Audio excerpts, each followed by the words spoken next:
बड़ी सी पहाड़ी दिख रही है, ब्लैक कलर का रंग दिख रहा है ऊपर, दिख रहा है कि नहीं? वो जबल है उहद। ये जो ऊपर दिख रहा है जबल है उहद। ये जबल है रुमात, दिख रहा है यहाँ छोटा सा जबल है रुमात।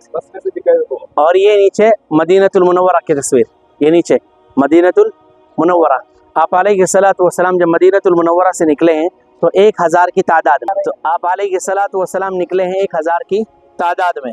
आप अलैहिस्सलातु वस्सलाम ने मदीनतुल मुनव्वरा से निकलने से पहले सहाबा से मशवरा किया कि मदीना मुनव्वरा से बाहर निकल करके लड़ेंगे या अंदर रह करके लड़ेंगे। तो जो सहाबा गज़वा बदर में शरीक नहीं हुए थे उनका मंशा ये था कि बाहर निकल करके लड़ेंगे, जोश ज़्यादा था। और जो शरीक हुए थे गज़वा बदर में वो चाहते थे कि अंदर रह करके लड़ेंगे, दिफा करेंगे अंदर से। मुनाफिकीन का मंशा भी ये था कि हम अंदर ही रहेंगे, बाहर नहीं निकलेंगे। लेकिन आप अलैहिस्सलातु वस्सलाम ने सहाबा की राय सुनी और फिर हज़रत आयशा के हुजरे में तशरीफ़ ले गए। आप ज़ीरा पहन करके तशरीफ़ लाए। उस वक्त सहाबा ने ये कहा भी, अल्लाह के नबी आप अपनी सवाबदीद के मुताबिक अमल फरमा लीजिए, हो सकता है हमने आपसे अपनी राय मनवाने की कोशिश की हो, आप अपनी राय के मुताबिक अमल फरमाएँ।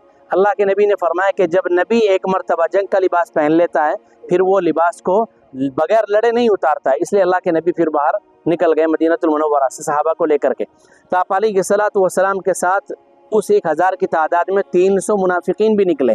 तो जब अल्लाह के नबी निकले हैं मदीनतुल मुनव्वरा से, कुछ दूर आने के बाद मुनाफिकीन ने कहा कि आपने हमारी राय पर अमल नहीं किया। रुजूउल मुनाफिकीन, इन्होंने यू टर्न ले लिया। 300 मुनाफिकीन वापस लौट गए। अब कितने लोग बचे? 1000 में से 300 निकाल कर कितने बचे? 700। तो ये लिखा है 700 मुकातिल के। उसके बाद मुसलमान 700 की तादाद में निकले हैं। और आप अलैहिस्सलातु वस्सलाम के साथ सहाबा निकल कर के जब इस मैदान में पहुँचे जो यहाँ आसपास फैला हुआ है, तो मैंने बताया था कि अल्लाह के नबी मोहम्मद अरबी सल्लल्लाहु अलैहि वसल्लम के बैक साइड पर जबल उहद, जैसे मैं खड़ा हूँ अभी, बैक साइड पर कौन सी पहाड़ी? जबल उहद। और ये जबल रुमात जो छोटी पहाड़ी है ये लेफ्ट हैंड पर थी। कौन से हैंड पर? लेफ्ट पर। और राइट पर आप अलैहिस्सलातु वस्सलाम खुद थे। सामने की तरफ से कुफ्फार आए। इस नक्शे को आप ऐसे पलट करके देखेंगे तो ये दिखेगा कि सामने की तरफ से यूँ कुफ्फार आए, दिख रहे हैं? ये जो रेड कलर का निशान है ये काफिरों के आने के निशान है कि इस तरीके से कुफ्फार आए पहाड़ी के बराबर से होते हुए। तो जब कुफ्फार आए और लड़ाई शुरू हुई, ये 2 हिस्सों में बट कर के आए, और जब लड़ाई शुरू हुई तो आप अलैहिस्सलातु वस्सलाम के सहाबा ने जब वार किया और शुरू में मुसलमानों की जीत हुई तो ये कुफ्फार भागने लगे मैमना और मैसरा। ये देखो इन्होंने वापस भागना शुरू कर दिया, ये दिख रहा है ना, ये एक निशानी है एक ऊपर। तो दोनों के दोनों मैमना और मैसरा बोलते हैं, लेफ्ट और राइट और लेफ्ट 2 हिस्से थे, 2 ग्रुप थे। तो दोनों के दोनों वापस भागने लगे।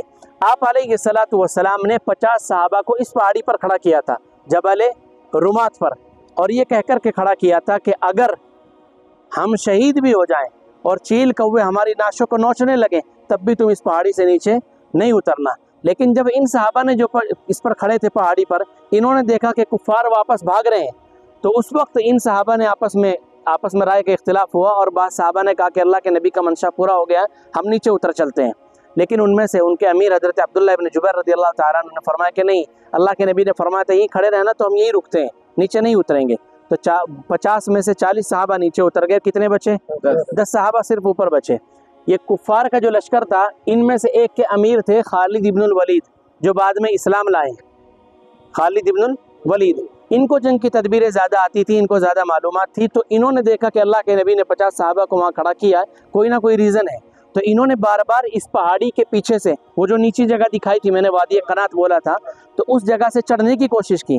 लेकिन इन 50 सहाबा ने तीरों के ज़रिए उनको रोका। मगर जब 40 सहाबा नीचे उतर गए, सिर्फ 10 ही बचे, तो ये खालिद इब्नुल वलीद फिर पहाड़ी पर चढ़े, उन 10 सहाबा को शहीद किया और शहीद करके फिर नीचे उतरे और आप अलैहिस्सलातु वस्सलाम और आपके लश्कर के बैक साइड से फिर इन्होंने हमला किया। यानी ऐसे लेफ्ट पर पहाड़ी थी तो ये यूँ आए और फिर हमला शुरू किया। तो उस वक्त घमसान की लड़ाई हुई, किसी को नहीं पता चला कि कौन किसके ऊपर वार कर रहा है। खुद सहाबा की तलवारों से बाद सहाबा भी शहीद हुए, जिनमें से हज़रत हुज़ैफ़ा इब्नुल यमान रज़ियल्लाहु ताला अन्हु के वालिद हज़रत यमान है कि जो मुसलमानों ही की तलवार से शहीद हुए। हज़रत हुज़ैफ़ा चिल्लाए भी कि मेरे वालिद हैं, लेकिन गर्द इस कदर था और शोर इतना था कि उनकी आवाज़ सुनी नहीं जा सकी। फिर हज़रत हुज़ैफ़ा को अल्लाह के नबी ने दियत देनी चाहिए, मगर हज़रत हुज़ैफ़ा ने मना फरमा दिया और ये फरमाया कि अल्लाह इन पर भी रहम फरमाए, मेरे वालिद पर भी रहम फरमाए।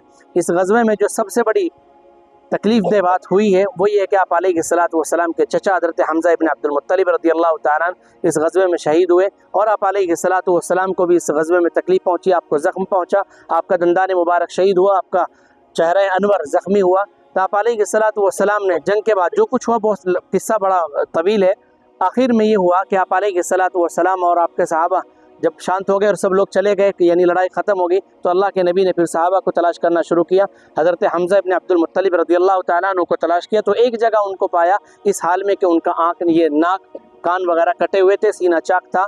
जो हिंद ने हज़रत हम्ज़ा का कलेजा निकाल करके चबाया था, वो सारे वाक़यात आपको मालूम होंगे। तो आप अलैहिस्सलातु वस्सलाम ने उस वक्त उसी जगह पर खड़े होकर के एक कसम खाई थी कि अगर मुझे गलबा मिलेगा तो मैं आपके बदले में 70 काफिरों को मारूंगा। ये अल्लाह के नबी ने कसम खाई थी। तो आप अलैहिस्सलातु वस्सलाम अल्लाह के नबी ज़रूर हैं, लेकिन आप अलैहिस्सलातु वस्सलाम ने जैसे ही ये कसम खाई, अल्लाह रब्बुल इज़्ज़त ने फ़ौरन मुतनब्बे फरमाया और ये फरमाया वइन आक़बतुम फ़आक़िबू बिमिस्लि मा उक़िबतुम बिह, कि अगर तुम्हें कोई नुकसान पहुँचाए तो जितना तुम्हें नुकसान पहुँचाए तुम उतना ही नुकसान पहुँचाने के हक़दार हो, उससे ज़्यादा के हक़दार नहीं हो। आप अलैहिस्सलातु वस्सलाम ने फिर उसी वक्त अपनी कसम से तौबा की और फिर 3 रोज़े रख करके कफ़ारा अदा किया।